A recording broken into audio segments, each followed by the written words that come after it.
Um, Good evening. Or, good day. I suppose it all depends on your schedule or preference or availability. Sorry, I'm getting confused here. Is this thing even on? Am I doing this properly? Yes, the red light. Oh, okay. You're listening to Volumes of Fear. Usually Winston does the show introductions, but he is currently running late. He'll join us when he gets here. In the meantime, I'm supposed to bip the doten. I can't read this. His handwriting is that of a fifth grader. Oh, hit the button. Yes, I'll do that now. Presented by Crimson Knight Productions. This is Volumes of Fear, a scripted horror comedy podcast. And here's your host, Piedmont Montgomery. Ah, my loyal lunatics, this feels more like it. I am your host, Piedmont Montgomery, and this is Volumes of Fear. As I was explaining earlier, Winston isn't here yet. He had an appointment he had to attend, and he'll... I'm here. Sorry I was late. The mechanic at the shop where my grandma takes her motorcycle was giving her a hard time over the price of repairs. Would you say she was being unfairly charged? Definitely. They were trying to swindle her, those rotten swindlers.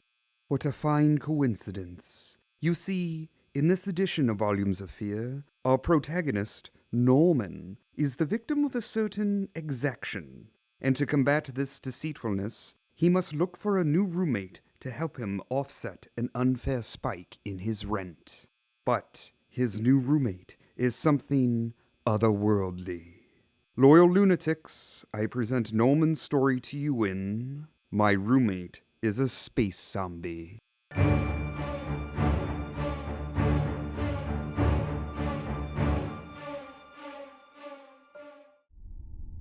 My name is Norman Eastman, and I'm a pretty simple guy. I used to like things to be orderly and in their place. I lived in the small town of East Ridge, and I worked at the cracker factory, where I was an assistant manager. It wasn't complicated or too demanding, and I liked that. I worked Monday through Friday, from 9 to 5, and I lived alone in a small 2-bedroom apartment. That is, until some shady circumstances changed my living arrangements. See, it all started one day when I was just sitting on my couch, watching TV, and there was a knock at my door. Who could that be?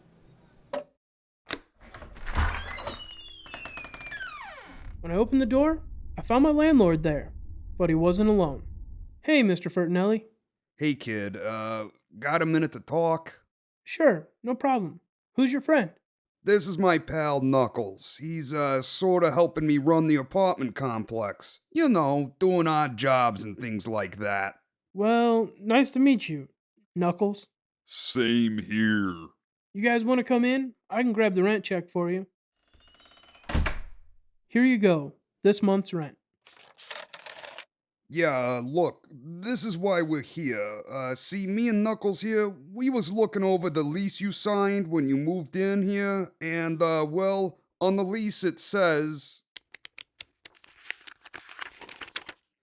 Rent subject to change whenever the landlord deems it necessary. So, I'm sorta deeming it necessary to change the rent. Like, right now. You're changing the rent? Now? I don't understand. Yeah, see, the lease says I can change it whenever I need to. I still don't understand. Like, you're going to raise my rent? Yeah, just another $75 a month, and nothing crazy. You're raising my rent by $75 a month? I know this is a shock, but hey, it's only an extra $100 a month. You're good for it, I know you are. Wait, you said an extra $75 a month, and then you just said an extra $100 a month. Did I? I must be confusing you a bit here. I meant the rent is gonna be raised by $150 a month. You just raised it again. Yeah, I know, but hey, times are tough and you signed the lease and all. I don't remember the lease saying you could just raise my rent whenever you needed to. I wouldn't have signed it if it had. Actually, we brought the leasing contract with us. Knuckles? Lease. Knuckles handed me the lease. I couldn't believe what I was seeing.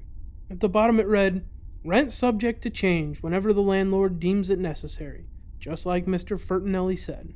But the lease he was showing me didn't look like the lease I had originally signed. This one was riddled with poor grammar and bad spelling, and it was printed on the backside of a used piece of paper. And my signature didn't look anything like how I signed my name. I was pretty sure this wasn't the same contract I signed when I first moved in. I brought this up to Mr. Fertinelli, and it seemed to upset him. Are you saying that I made a new lease just to get more money out of you? I'm insulted, and frankly, a little hurt. Hurt feelings. I'm not trying to hurt anyone's feelings, but this is clearly not the original lease. Well, kid, there's two options. Option 1, you pay the new rent and we leave you alone. Option 2, you don't pay the new rent and Knuckles here will help you pack your things so you can move out. Because you ain't gonna be able to pack your stuff if your hands are broken. Broken hands. You're saying that if I don't pay the increased rent, Knuckles will break my hands? This is extortion. Extortion? That's an ugly word. Ugly word. But hey, it is what it is. Now, you gonna pay the new rent, or is Knuckles gonna have to break your hands? I can't believe this. Here's a check for the new amount. There we go. That's better. Is this how it's gonna be from now on? We're good for this month, but we'll see you next month. Oh, and don't get any funny ideas about moving out before your lease is up, or calling the cops. Knuckles here, he don't like funny ideas. Don't like. What was I supposed to do? They strong-armed me, plain and simple. I had no choice but to pay them what they wanted for the rent. Thankfully, they left right after getting the new check. I remember sitting down and trying to think what to do. They said specifically, don't try and move out early, and don't call the cops. I was stuck. I needed to do something. That's when the thought occurred to me. What if I got a roommate? I mean, I had an extra room. Aside from my collection of novelty socks, it was empty. I could find a roommate, and they could split the rent with me. So that's what I tried to do. I first tried calling some of my friends. No go, Normie. My boyfriend Ted and I are getting married soon. Brains. Sorry, Norman, but your place is too small. I need a lot of room for my cat photography projects. Well, I do appreciate the offer, Norman, but I currently have plenty of roommates. But please, send books. I kept getting shut down, so I powered up my computer and made my own flyers saying that I was looking for a roommate. Let's see here. Add some verbiage here, center this up, put in some details, add what their share of the rent is, and of course, some clip art. Done. The flyer was done and got the point across. I went all around town and hung flyers up everywhere. I put one on the tack board at the library. I put one on the front window of the Civic Center. I hung a bunch up at Beefy's Roast Beef and Darby O'Grills. I figured someone, somewhere, was bound to see it. A few days passed and I didn't hear anything. I was getting pretty nervous, but then one day, there was a knock at my door. Oh no, I hope it isn't Mr. Fertinelli and his bosom buddy Knuckles. I opened the door to find an odd-looking man standing there. He was very tall. I'd say close to 7 feet tall. He was very thin and wiry, except for his stomach, which jutted out in an odd way. Almost like he had a giant basketball underneath his shirt. And his hair was perfect. A little too perfect. It was longer and blonde, well-groomed, and it didn't seem to have a single strand out of place. At first, I thought he was another goon that worked for Mr. Fertinelli. I still have 3 weeks till the rent is due. Or did Mr. Fertinelli send you to tell me that the rent has gone up again? I'm sorry, I must have the wrong place. I found this flyer at the Civic Center. It said that someone was looking for a roommate. Oh, goodness. Sorry about that. I thought you were someone else. Please, come in. So, I let this odd-looking man into my apartment. I wanted to get to know him before I agreed to let him move in. I asked him to tell me about himself. Well, my name is Cal. I'm not from around here. I'm from far away. But I moved here because my job reassigned me. I work in data collection, sorta. It's complicated. I work remotely, from home. And unfortunately, I work long hours, so really I'd be working most of the time. I don't have a girlfriend, and I don't have tons of friends, so I'd probably be pretty quiet. I guess I'm pretty boring. No worries, Cal. I don't lead the most exciting life myself. In fact, I appreciate the quietness. I do like to keep this place clean, though. Yeah, I'll do whatever I can. I just need a place to stay. And the share of the rent that's listed on the flyer? You don't have any issues? No, not at all. I thought it was more than fair. Excellent. I'd collect your share of the rent on the last Friday of every month, then I write a personal check to Mr. Fertinelli, the landlord. Do you have any other questions? Is there anything I should know about the apartment? You'd get the spare room. I just have to move my novelty sock collection. The toilet can be a little finicky, but I can show you a trick to get it to work. There's a lot of silverfish here. A lot. Other than that, it's just a typical 2-room apartment. Nothing special or fancy. Well, that just happens to be exactly what I'm looking for. Nothing special or fancy. Just something quiet. I like to think I'm a good judge of character, Cal. And I think you and I would get along swimmingly. So what do you say? Will you be my roommate? Definitely. And like that, I had found a roommate. Cal was a little odd, but who was I to judge? He moved his stuff in and just kept to himself. He rarely left his room, but when he did, things between us were cordial. Hey, Norman. Hey, Cal. How are things going? Are you getting settled in? Yeah, things are going well. All right, I'll talk to you later. All right, see you then. He was very quiet, and days would go by where I wouldn't see him. There were even days where I forgot he had moved in. I appreciated the quiet, and nothing strange ever happened at first. But then one day, I came home from work and found something odd in the sink. Ew, what is in this bowl? There was a bowl in the sink, and it had something gooey left in it.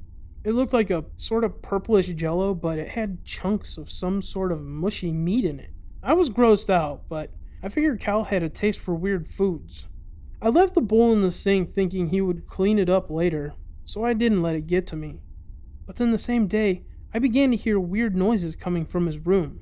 It sounded like a weird old-timey computer was running at full speed, but it also sounded like Cal wasn't alone in there. We need to get in touch with the commanders. But I'm hungry. You just ate 3 of them. But we must grow strong if we are to succeed. I wasn't sure what to make of it, but I figured that Cal had a work colleague over or something. As long as the place wasn't getting trashed, I didn't care. Cal was free to entertain guests as far as I was concerned, but over the course of the next week, I began to see more and more bowls were in the sink. All the bowls had the same pink, sort of purplish jello filled with mushy meat residue in them. I also noticed that the old-timey computer noises coming from his room were getting louder, and whoever had been visiting before was back and arguing with Cal. We must continue our analysis. Come on, Cal. I'm hungry again. No, you need to take a break. We're going to bring attention to ourselves if we're not careful. What about that cupcake roommate of yours? No way, Oscar. Cal, you know it's only a matter of time. I was getting weirded out, and even a little paranoid. But it was later that night that something happened that was sort of the straw that broke the camel's back. I had just fallen asleep when I heard loud siren going off.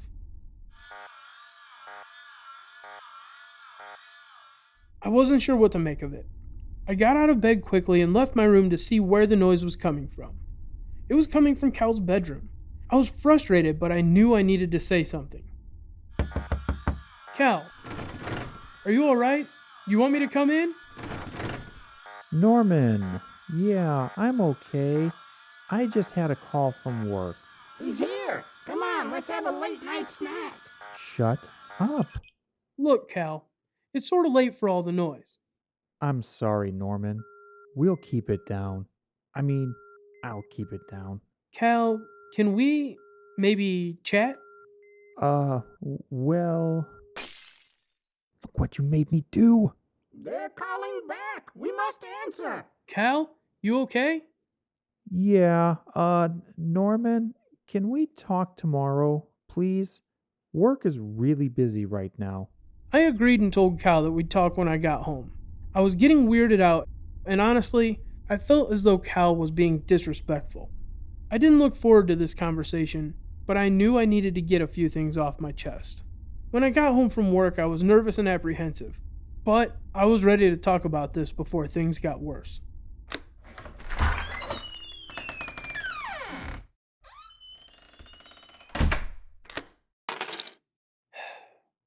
Hey Cal, can we talk for a minute? Hey, Norman. How's it going? Look, man, we need to talk. Yeah, probably a good idea. Cal, I don't mind you entertaining guests or working late. It's just, if you could keep the noise down, especially at night, that'd be great.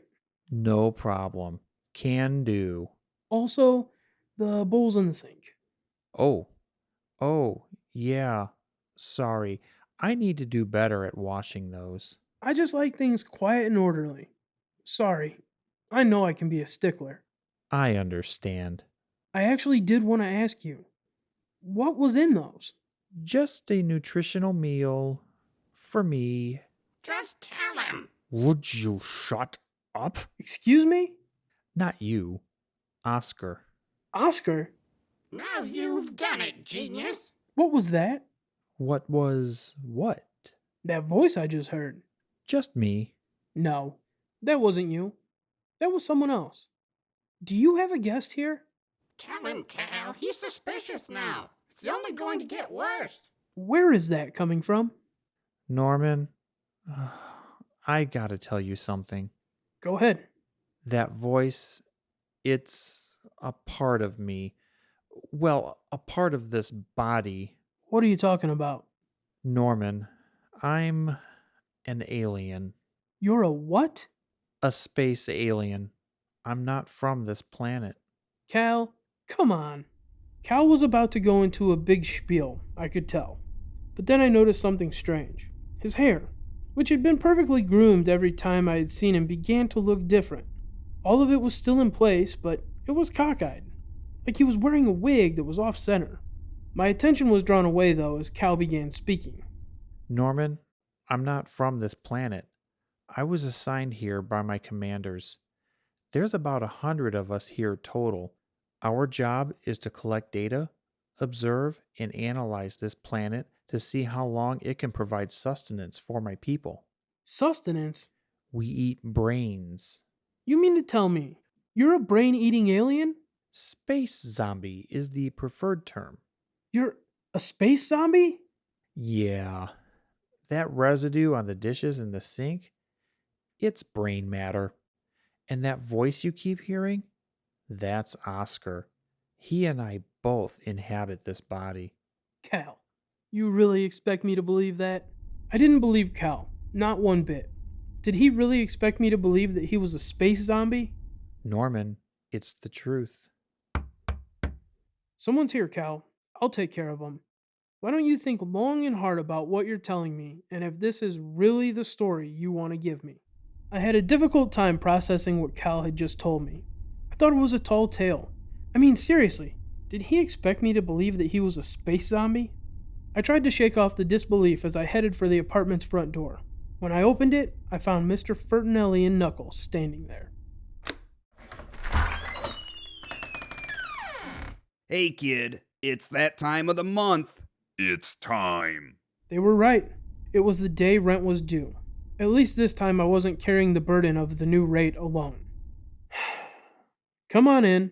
I'll write you the check. Well, well, well. Who's this? Did you get a roommate? Cal, this is Mr. Fertinelli and his friend, Knuckles. Guys, this is my roommate, Cal. Nice to meet you both. I've got the check over here. I'll see you guys next month. Whoa, not so fast. New roommate means new rates. What? Yeah, Rent just went up. Ain't that right, Knuckles? Went up. Oh, come on. More people living here means you owe more for rent. Excuse me, what is going on here? Nothing, Cal. Just a little extortion. Hey kid, remember, that's an ugly word. Ugly word. This isn't right. What happens if he doesn't pay? What happens if he doesn't pay? Knuckles, show the new guy just a little bit of what happens if Norman doesn't pay his rent. Suddenly, Knuckles grabbed me by the collar with one hand, and with the other, he open hand slapped me across the face. Ow! Man, that stung. Those calluses you have really make your hand feel like a paddle.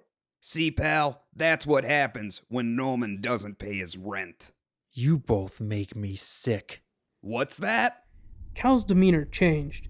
When he and I were talking before Mr. Fertinelli and Knuckles arrived, he'd been placid, but now, Cal was visibly angry. All right, it's party time. Who said that? Norman, remember how I told you I was a space zombie? I'm about to show you I wasn't lying. Suddenly, Cal pulled the hair off his head to reveal it was a wig the whole time. Cal's head then spun around,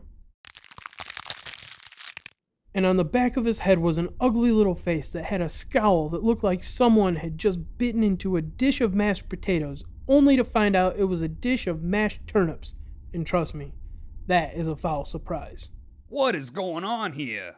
Hey humans, I'm Oscar. Let's disco, party boys. Then Cal, or the ugly face, or whoever was controlling Cal's body, ripped his shirt off to reveal a massive jumbled ball of slimy, thin, green tentacles compacted into his stomach. That explained why his stomach stuck out so much. Suddenly, two tentacles shot out of the massive jumble and wrapped themselves around the necks of Mr. Fertinelli and Knuckles. Their bodies shook about as they were dragged around the living room. I watched on in complete disbelief as the tentacles snapped the necks of Mr. Fertinelli and Knuckles, killing them both instantly. Pretty cool, huh? What are you? I'm Oscar. Oscar, let's switch back so I can explain to Norman what's going on. Ah, fine. I watched as Cal's head spun around so that his face was towards me once more. See, I wasn't lying. I'm a space zombie. I have so many questions. What are these tentacle things? They're like extra arms that are really long and slimy. And that ugly little face? Hey, you're no prize looker yourself. That's Oscar. We're separate beings, but we share the same body. I do most of the talking and diplomatic stuff. He does the feeding after the tentacles kill our prey. Feeding? You mean human brains? Like what was on the dishes in the sink? Yeah, kinda gross, I know. I needed an explanation, so I pressed Cal and he told me everything. My people come from a distant planet in a very distant galaxy. The name is too complicated to pronounce. Anyway, my commanders dropped off about 100 of us a few weeks ago, and since then, we've been settling into Earth's culture to learn about it and collect data for the homeworld. And you ended up here, in East Ridge. It's a strategic thing, to take over the world. So, you're an alien with a face on the back of your head, and green slimy tentacles come out of your stomach, and you eat brains? Yep. Ergo, space zombie. Where do you get the brains from? Are they exclusively human? They are human brains. Every night I prowl the streets. I lure a victim into a dark alley and let the tentacles do their work. I then let Oscar feed for a bit on the brain, and then the leftovers I bring home and have a little snack later on. Are you gonna eat my brain? Maybe down the road as we plan to take over Earth, but that's like a long-term thing, And to be fair, the brains here aren't going to last us very long. There seems to be a shortage, really. Look, we can worry about all of that later. Right now, Oscar needs to eat. Yeah, I'm hungry. But more than anything, Norman, know this. I'm sorry I wasn't upfront with you about what I am. Not everyone can understand this. And at the end of the day, I still want to be roommates and friends. Can we do that? Well, Despite the possibility of you eating my brain in the future, I don't see why we can't be friends. Thanks, Norman. You two dweebs done yet? I'm hungry. Oscar is gonna eat now. You may want to turn away. Cal then stepped around the mess of tentacles that were distended from his stomach. He laid on top of Mr. Fertinelli's body so that his back was to the corpse. This gave Oscar an easier time to eat. This guy tastes like a sardine. Yeah, he's probably not the best tasting. So that's how I learned my roommate was a space zombie. All of that was about 3 years ago now. So much has happened since then, especially with the space zombies taking over Earth and enslaving all of us. But that's how the cookie crumbles, I guess. At least you had a heads up. I was grabbed by a bunch of the space zombies when I was going to the library. Do you and Cal still speak? It's been a while. When the space zombies first took over, he'd stop by my cage and chat a little, but we've sort of lost touch. I hope you can reconnect before you have your brain eaten. You two, come with me. It's time for us to eat your brains. Well, I guess reconnecting isn't an option. It could always be worse. Yeah, but at least we don't have to pay rent.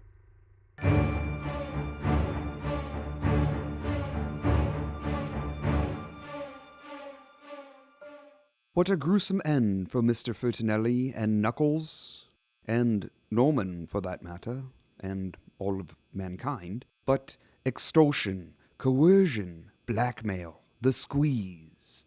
These things are truly dastardly, and the punishment should fit the crime. Wouldn't you agree, Winston? Winston? Sorry, I was on the phone with my grandma.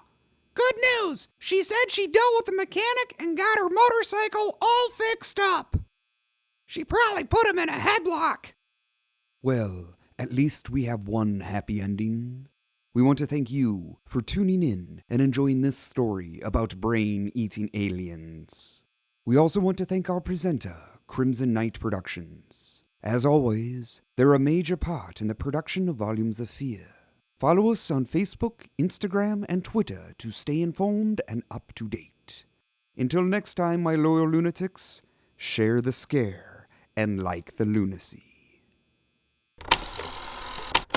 This episode of Volumes of Fear featured the acting talents of Josh Berkey, J.C. Rositas, Derek DeBoer, Shannon Riley, Jeremy McShirley, Christopher Speedus, Andy Collins, Frank Cezanne, and Odell Oseguera Jr. It was produced by Andy Collins and J.C. Rositas from a script by Andy Collins. Sound mixing and engineering was done by J.C. Rositas. The artwork was by Derek DeBoer. Post-production management was by Frank Cezanne. Part of this episode's score came from freepd.com. This episode of Volumes of Fear was presented by Crimson Knight Productions. Visit them online at cnproductions.net. If you haven't already, follow Volumes of Fear on Facebook, or you will be sorry.